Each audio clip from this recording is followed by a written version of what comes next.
Manalangin. Sa iyo, dakilang Diyos na aming Ama, Ikaw na may gawa ng langit at ng lupa. Naglalagay sa aming mga kamay ng aming mga kaaway na mga problema na ang nais mo sa amin, ito'y aming mapagtagumpayan. Ikaw ang Diyos na nagpaparami ng binhi na aming iasik na may pananampalataya. Sa umagang ito, Panginoon, masdan mo ang buhay ng bawat isa sa amin. Sinabi mo sa iyong salita, kung ipapahayag namin ng aming mga labi ang lahat ng aming mga kasalanan, ikaw ay tapat at banal na kami iyong patatawarin. At sa oras na ito, aming Panginoon, inihiling namin ang iyong dugo na siyang maglinis sa lahat ng uri ng aming mga kasalanan upang kami ay maging karapat-dapat sa iyong harapan.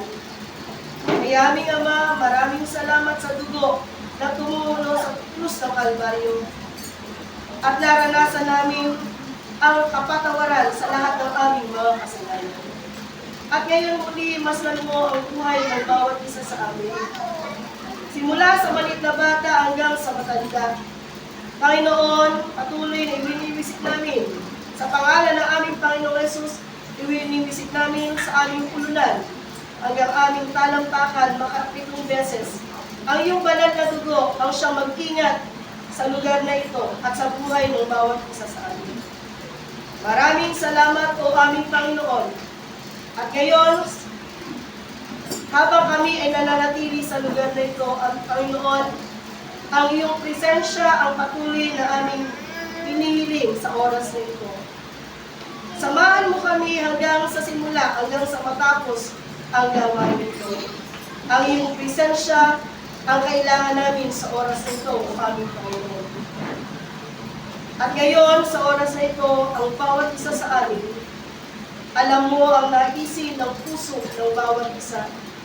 Abutin mo ang buhay ng bawat isa sa amin ayon sa punto at anyo ng kanilang pangailangan, ng aming pangailangan. Kaya aming Ama, maraming salamat sa mga salita mo na kung saan ay aming napagsasalusaluan sa mga nagdaang araw. Ang iyong pabor ay patuloy na aming mararanasan. Ang complete healing, double increase, ay aming maranasan o aming Panginoon. Kaya aming Ama, sa patuloy namin panlagi sa iyong presensya, samahan mo kami o aming Panginoon. Buksan mo ang aming spiritual na mga mata upang malaya namin makita ang iyong mga gawa. Buksan mo ang aming mga espiritual na tenga upang patuloy at malaya namin marinig ang iyong mga salita na binibigay mo sa buhay ng bawat isa. Kaya aming Ama, buksan mo ang aming puso na patuloy naming tanggapin, patuloy naming buksan ang aming mga puso upang sa lahat ng aming mga natutunan, ito'y aming ilagay sa aming kalooban. At patuloy aming Ama, humingi kami ng kalakasan upang malakaran namin ang iyong mga salita na nagbubuhat sa iyo. Kaya aming Ama, Holy Spirit, samahan mo kami sa aming buhay. Sa buong linggong ito na aming haharapin, samahan mo kami kung aming Panginoon. At patuloy na dalangin namin ang mga lalaki at babaeng lingkod na patuloy na gagamitin mo sa lugar nito. Bahid at bahid sa iyong mga salita, ang patuloy na ipagkaloob mo sa buhay ng bawat isa, na siyang magiging pagkain ng aming mga kaluluwa sa oras na ito. Maraming salamat po aming Panginoon. Dalangin din namin ang aming spiritual leader, si Pastora Ocle. Patuloy ng kalakasan, kalusugan, ay patuloy na ipagkaloob mo sa kanya. Punan mo ang lahat ng kanyang pangailangan, 10 ng kanyang mga mahal sa buhay. Gayon din ang kanyang mga partners, sila Tarihilin, si Pastora Sonia, si Pastora Beth. Patuloy na punan mo ang lahat ng kanyang pangailangan habang sila ay patuloy na naglilingkod sa iyo na may kagalakan. Kaya aming Ama, dalangin namin ang lahat ng outreach na Maranatha PTL Club of the Philippines sa iba't ibang lugar. Balutin mo kami ng iyong mapagpalang dugo at padaluin mo ang pagkakaisa. Ang pag-ibig ay patuloy na maranasan ng buhay ng bawat isa sa lupa. Pagpalain mo ang buhay ng bawat Kaya aming Ama, maingat ay babalik namin sa iyo. Lahat ng kapurihan ng kalwalatian sa matamis sa pangalan ng aming Panginoong Yesus. Alat po ay magsabi ng Amen. Amen. Purihin natin ang Panginoon. Makakapagod na po kayo sa presensya ng Panginoon. At habang po kayo ay nahupo dyan, tingnan na po ninyo ang inyong mga katabi. Kapatid, mapalad ka sa araw na ito. Ibinigay mo ang oras na ito para sa kanya. Purihin natin ang Panginoon. Kaya nga po, ang bawat isa sa atin ay ito ang kagalangan ng buhay ng bawat isa sa atin na tayo ay nagkikita-kita sa mga panahon ito. Kaya bago po tayo dumako sa ating susi na pagkulay-kulayan, ano po ang nakuha ninyo? Ano yung lesson learned na nakuha ninyo noong 2 linggo na pagtuturo ng susi? Sino po ang makapagbibigay ng natutunan lang ninyo? Yung susi na tinuro ni Ate Clay, yung nakaraang linggo. Sino po ang makapagbibigay? Yes, Brother Sebu. Ang ngiti niya ay malawak. Brother Sebu. Back to your beginning. Okay, back to your beginning. Kailangan tayo ay babalikan natin yung pasimula natin sa ating Panginoon. Back to our beginning. Upang yung flood stage na sinasabi ay ating maranasan. Na kung saan tayo ay nasa panahon ng pabor. Favor pa rin tayo. Na tayo umaasa that year 2024 is the year of favor. Amen po ba? Amen. Natin ang Panginoon. Ano pa po, Brother JL? Ano yung nakuha mong lesson last week? Keep talking to Jesus. Keep talking to Jesus. Mahalaga na tayo ay nakikipag-usap sa ating Panginoon para parang magkaroon tayo ng intimate relationship with God. Tandaan natin, ang Diyos ay nakikinig sa lahat ng oras at siya ay tumutugon sa lahat ng ating pangailangan. Ano pa po? Keep talking to God. Ano pa po? Yes, Ate Ruth. Okay, kung babalikan po natin, isasum up natin yung lesson natin noong mga nakaraang panahon. Learn your beginnings. Balikan natin ang unang pagtawag ng ating Panginoon sa atin. Pangalawa, God gave you the power to choose Him or the devil. Ang Diyos ay nagbigay sa atin ng yung free will natin. Sino ang ating pipiliin? At ang Diyos ay nagbigay sa atin ng kapamalan na mapamalaan natin ang ating mga buhay, ang ating pasya na gagawin sa ating buhay. Then pangatlo, disobedience, shut of God's blessing. Disobedience. Tinuturuan tayo ng ating Panginoon na tayo ay maging masunurin sa lahat ng oras ng ating buhay. Kaya nga po sa atin, dalangin natin na, Lord, buksan po ninyo ang aming spiritual na mga tenga upang malaya naming marinig ang lahat ng utos mo sa buhay ng bawat isa. At tayo maging obedient sa Kanya sa lahat ng ating mga utos, sa lahat ng mga salita na binibigay sa atin ng Panginoon. Maging obedient lang tayo, maging masunurin sa lahat ng oras. Pang-apat, learn what the devil can do and cannot do in your life. Alam natin ang learn what the devil can do. Yung magagawa ng Diyos sa atin dahil alam natin ang Diyos ay nasa ating labi. Amen po ba? Amen. Your faith must be released in order to work. Tandaan po natin, kapag may ang pananampalataya, tinuturuan tayo na ma-exercise yung pananampalataya na meron sa atin. Kasi kung ito lang ay buto at walang pananampalataya, kailanman hindi natin makikilos ang ating Panginoon. Kaya, your faith must be released in order to work. Minsan tayo ay takot humakbang. Daan tayo ng takot. Subalit, sabi ng Diyos, konting pananampalataya lang. At sabi niya, kapag may pangailangan, dumarating ang kasagutan. Tinutugon ng Panginoon ang lahat ng ating pangailangan. Then, pang-anim, know that your life is the seed. Alam natin ang ating sarili. Tayo ay punong-puno ng buto ng pananampalataya. Sabi natin, hindi lamang financially, meron tayo. Subalit, ang ating katawan ay sinidla ng Panginoon ng iba't ibang binhi. At sa pananampalataya, kapag nirelease natin ito, magmumultiply ang ating mga binhi, ang ating mga skills. Na katulad na lagi kong sinasabi, yan tulad ang ating brother Rocky. Dati wala siyang anak. Subalit pinagamit niya sa pananampalataya yung kanyang sarili. At patuloy na ang Diyos ay nagpuno ng mga skills sa kanyang buhay.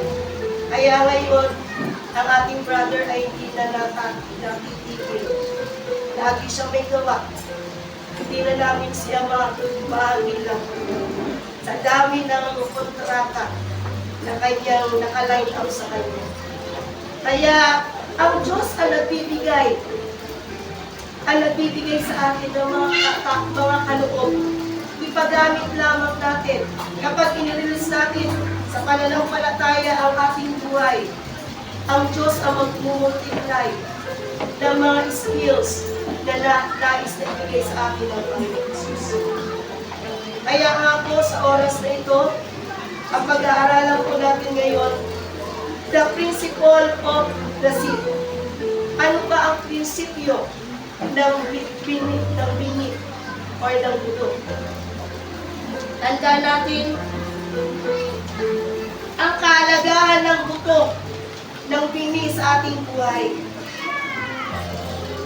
If you can get yung sinasabi na kapag meron tayong microscope at nakita natin yung bini, nakikita natin kung gaano nag-work ang isang bini, ang isang putil ng mustasa.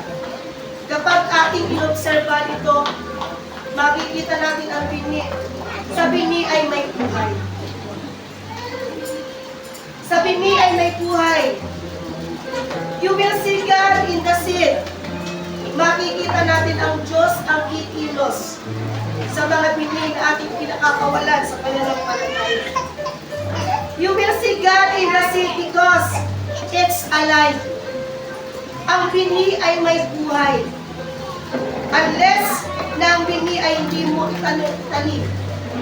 So makikita niyo kapag ang bini ay hindi mo itinanim, kailanman hindi ito mabubuhay. Kaya once na-i-release natin sa pananampalataya, yung buto ng pananampalataya, once na i-release natin sa pananampalataya, ang butong iyon ay tutubo at tutubo at tutubo at eventually, ang butong iyon ay lalaki. Hindi natin na mamalayan. Ganon ang ating mga buto ng pananampalataya na inihaasik natin. Ang ating buhay sa ating kapatid, na mayroon tayong kapatid na nangangailangan spiritually, financially, at yung oras. Kapag binigay natin ito sa pananampalataya, makikita natin tutubo at tutubo. At makikita natin yung mga tao na tinulungan natin sa pananampalataya through the help of our Holy Spirit. Makikita natin ang mga taong iyon ay nagpapatuloy at patuloy na ginagawa ang kaloob ng Panginoon sa buhay mo. Kaya,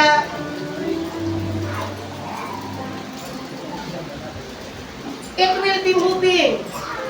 Makikita natin, yung ating tinanim ay lumalaki, pushing and trying to multiply itself every second. Lumalaki sa pananampalataya yung mga inihasin natin. As you see that seed, just first day, makikita natin yung buto kapag tayo nagtanim ng buto. Ang mais, ilang araw po kung tumubo,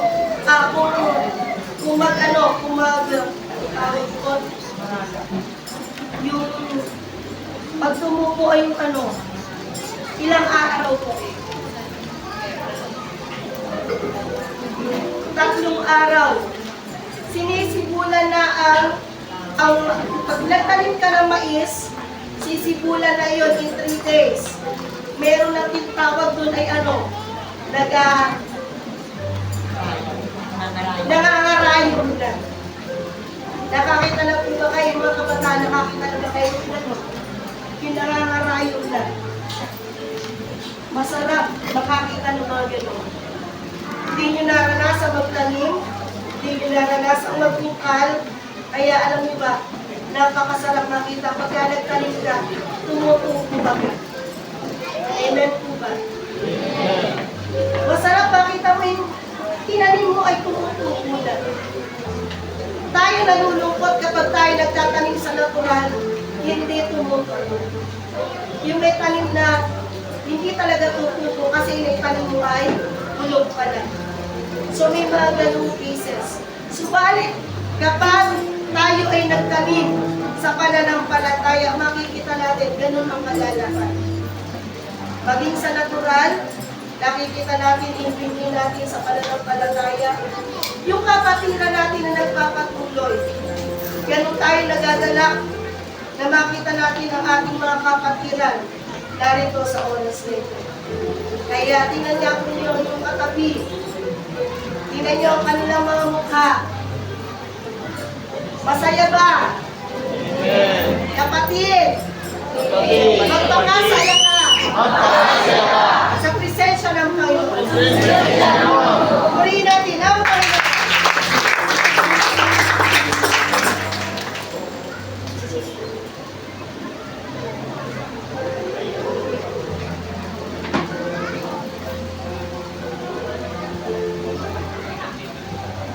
Sit back. Lagi natin itong naunawaan. Sit back as long as the earth remaineth. Habang ang langit at ang lupa ay nananatili, ang pag-asik at pag-aani ay hindi pagpilitan. Tandaan mo natin, kapag ang langit at ang lupa ay nananatili, tandaan natin ang pag-asik at pag-aani ay hindi pagpilitan. Kaya minsan kapag tayo ay nasa panahon ng pag-asik, tayo kapatid ay huwag mag-imagot. Magpakaligaya tayo dahil tayo ay nagiging bahagi sa kalooban ng ating Panginoon. Nagiging instrument tayo ng Panginoon upang mahayag ang kanyang mga salita. Pinhi ng pananampalataya at lagi nating tandaan mga kapatid, hindi natin malalampasan ang pagbibigay ng ating Panginoon. Kailanman hindi natin malalampasan ang pagbibigay ng Panginoon sa atin. Kaya nga po, halimbawa, mayroong mga pagawaing church building, magpakaligaya lang tayo. Kung ano yung desire ng puso ng atin, nasa atin, kung ano ang ibig sa atin ng Panginoong Yesus, go with the flow. Sabi nga, kung nais natin na ang blood stage ay ating maranasan, tumanoy lang tayo sa salita ng Diyos. At tayo ay maging bahagi sa mga takbuhin ng church na ito. Na kung saan alam po ba ninyo ang Quezon ang patotoo ng Quezon ay nakakamangha. Dahil sila mismo ang nag-aalap, paano kami pag umalis kayo? Ganun lagi sila. Kaya tayo ay nagiging bahagi. Yung mga binis ang pananampalataya na binibigay natin, hindi ito nawawala ng kabuuan. Kundi ito ay nagmumultiply, nagmumultiply, nagmumultiply. At kapag natin narinig, mag-aasik tayo sa gano'n. Mag-uusap ng mag-asawa, at iyon dumali tayo. Huwag natin lagyan. Kapag dumating ang point na may mga salita, alam natin ang salita ng Diyos.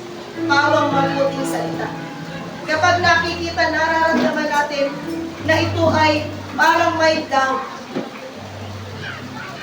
Sansalain agad natin. Sansalain natin. Tayo ay nilikha ng Diyos at maging instrument tayo sa lahat ng oras. Kaya nga po,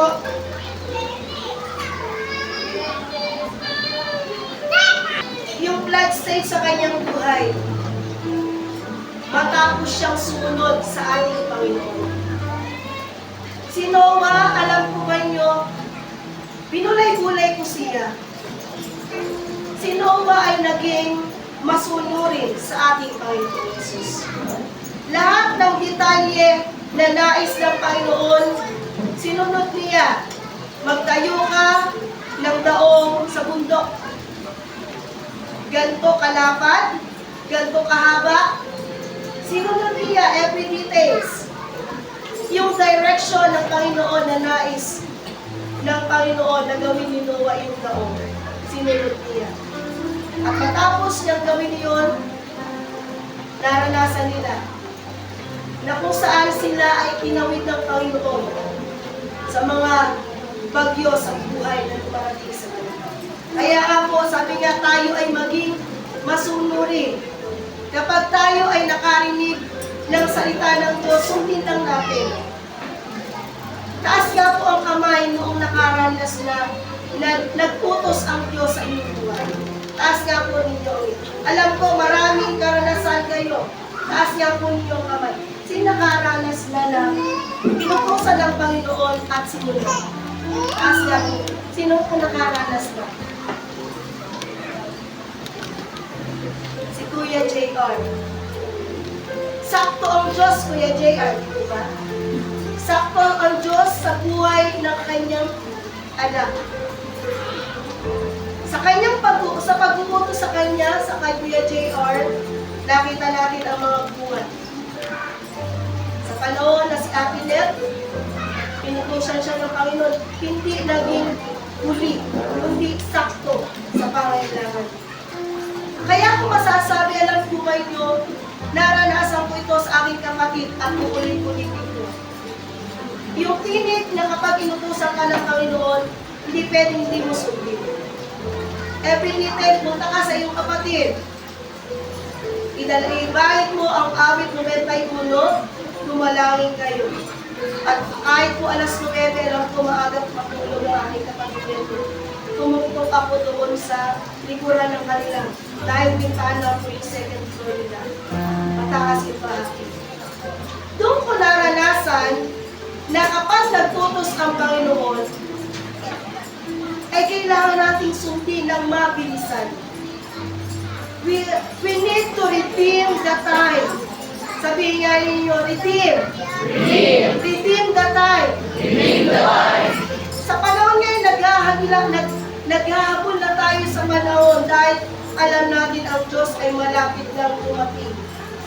Kaya bawat oras ay mahalaga sa atin.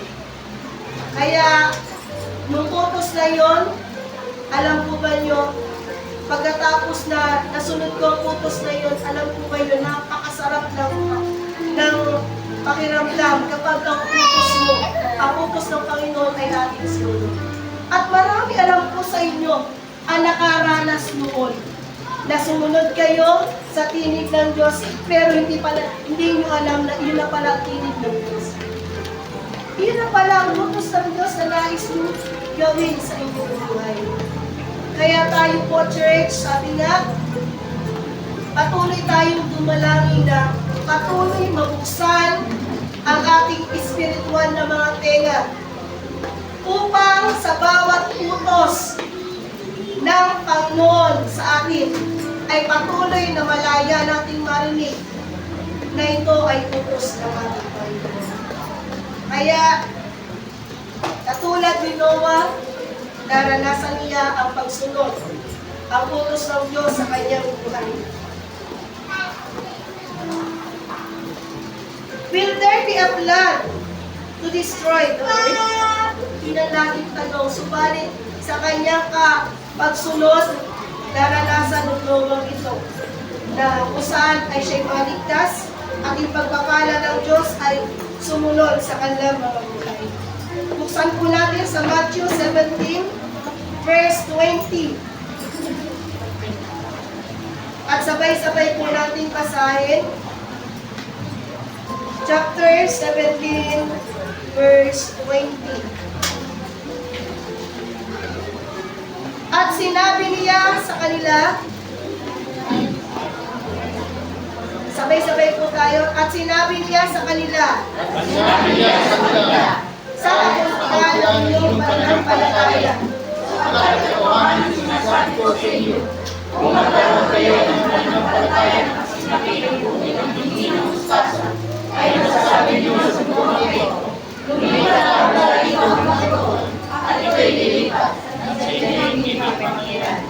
Kasing liit na bini ng pananang mustasa. Magkaroon lang daw tayo ng pananampalataya na kasing liit ng buto ng mustasa. Masasabi natin sa ating mga problema, lumipat na doon. Mapapamala natin ang ating buhay. Mapapamala natin ang mga pangyayari sa ating mga buhay.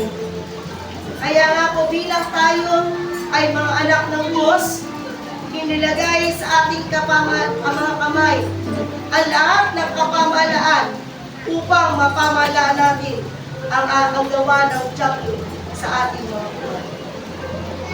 Dahil kapag tayo nakakaranas ng mga bagyo, pagsubok sa ating mga buhay, lagi nating sabihin, I am a child of God.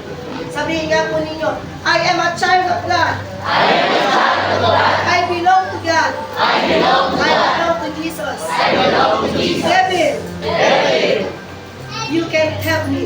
you can help me. Study what Jesus said about sin and our faith.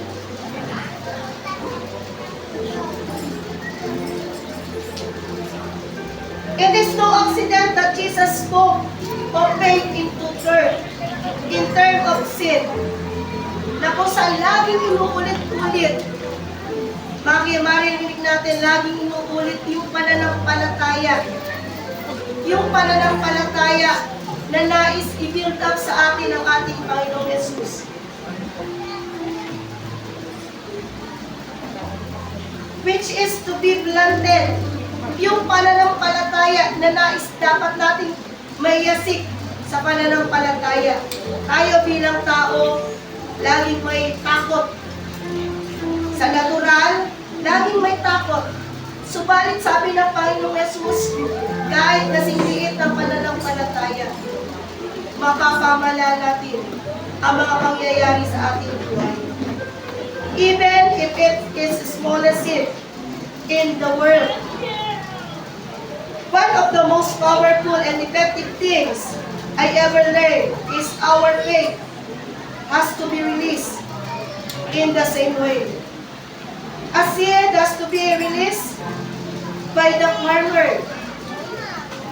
Na once na ang butong iyon ay hindi maitanim, alam natin, hindi yung tutubo, kailan pa. Kailanman ang buto kapag hindi natin itinanim sa mabuting lupa, kailanman hindi yung tutubo ng maayos. At bilang tayo mananampalataya, alam na natin yung mga lupa na dapat nating pagtaniman. Nagaya ngayon, tayo ay nasa lugar ng Quezon. ito ay tinatawag na matagang lupa. Na sa ating pag-aasik, dito natin iasik ang ating mga piling, ang ating mga kaloob. Na katulad ng ating mga kapatid na Ate Corinne at Ate Rachel, sila ay nagiging representative natin sa ating Panginoong Yesus. Sila yung una, sila yung mga God's army. Sila ay nakakaranas makatagpo ng mga tao na ayaw tumanggap. Sila nakakatagpo ng mga tao na may karanasan na gumaling sa sakit at karamdaman. Kaya nga po sila, salamat sa Panginoon at meron tayong mga representative sa ating Panginoong Yesus. At tayo ay huwag pumiksi ang ating mga kamay upang hindi natin magawa ang kalooban ng Diyos. Bakit ba tayo narito sa mundo ito? Para lang ba tayo mabuhay? Para lang ba tayo kumita ng salapi? Para lang ba tayo magpagpagawa ng magandang bahay? Para ba mapag-aral lang ang ating mga anak? Ito lang ba ang silbi ng ating buhay? Kung ating pagpupulay-pulayin at ating pupulay-pulayin ang napakabuting gawa ng Panginoon Jesus. At makikita natin ang mga tao na nangangailangan. Masasabi natin, Panginoon, gamitin mo kami ayon sa aming mga kaloob. Gamitin mo kami ayon sa aming mga kaloob. Kung tayo ginagawang kamay, be it, maging kamay tayo. Kung tayo ginagawa mananalangin, gawin natin ang part natin bilang mananalangin. Kung ginagawa natin gaya ng kalooban ng ginagawa ni na Ate Rachel at Corinne, doon sila dumadaloy.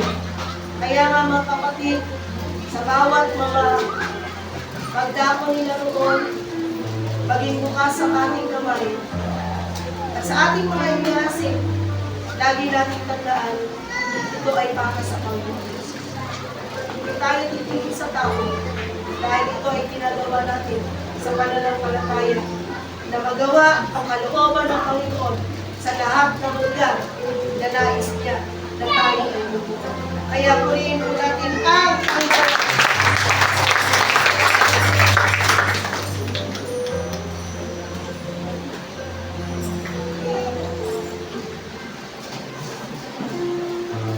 There is no use to look for a harvest unless you first plant the seed for it. In these 34 years of working with faith, naranasan niya kung paano kumilos ang pananampalataya sa kanyang 34 years. Kaya masasabi niya na kapag may pangailangan, be it, dumadaloy lang siya. At nararanasan niya yung flood stage na pinangako ng Panginoon sa kanyang buhay. At maging tayo, mararanasan natin ang flood stage sa ating buhay, ang kasaganaan, ang pabor ay ating mararanasan. Kaya tayo huwag mag-imagot sa paggawa ng mabuti at sa takdang kapanahunan. Ang bawat isa sa atin ay magsisipag-ani puri ang Kaya nga po, yung sinasabi na the principle of the seed. Ngayon naman po, yung Abraham and the seed principle. Kilala niyo natin ang bawat isa si Abraham. Ganito ba? Sinisasan ako na ating kapatid. Kaya nga po sa ating, sa bawat mga pag-asik na ginagawa natin sa pananampalataya, tayo po ay yung sinasabi na whatever you ask in prayer, believe. Ibibigay sa atin ng Panginoon at ito ay makakamit natin. Kaya nga po, sabi nga po, magkaroon tayo ng puso na gaya kay Abraham. Si Abraham, nakita natin ng pananampalataya na mayroon si Abraham na kahit ang kanyang anak, puktong anak na si Isaac ay kaya niyang ibigay. Subalit, sabi nga, we cannot outgive God. Ang Diyos ang nagbibigay ng iyasik sa pananampalataya na katulad na naranasan ni Abraham. Matapos niyang iyasik si Isaac, nakita niya, sasaksakin na niya si Isaac. Subalit sabi nga, ang Diyos ang nagbibigay ng kanyang iyasik. Kaya, si Abraham ay kinalingan ng Panginoon ang pag-asik ni Abraham. Na matapos makita ng Panginoon na si Abraham ay ibibigay niya ang lahat para sa kanya. Nasubok ang kanyang pananampalataya. At si Abraham ang unang nakaranas ng faith, ng pananampalataya sa kanyang buhay. Purihin ang Panginoon. Nais ng Panginoon na sabi niya na maging si Abraham. Nais ng Panginoon na lakaran natin ang mga bagay na yun. Umasa tayo na ang Diyos, ang source na lahat ng bagay. Amen po ba? Amen. Sabihin nga po natin, God is my source. God is my source. God is my source. God is my source. Total supply. Total supply. Kaya nga, tandaan natin na yung prinsipyo, the principle of seed, at saka yung Abraham's faith. Kaya nga po, sa Diyos lahat ang kapurihan. Purihin natin ang Panginoon.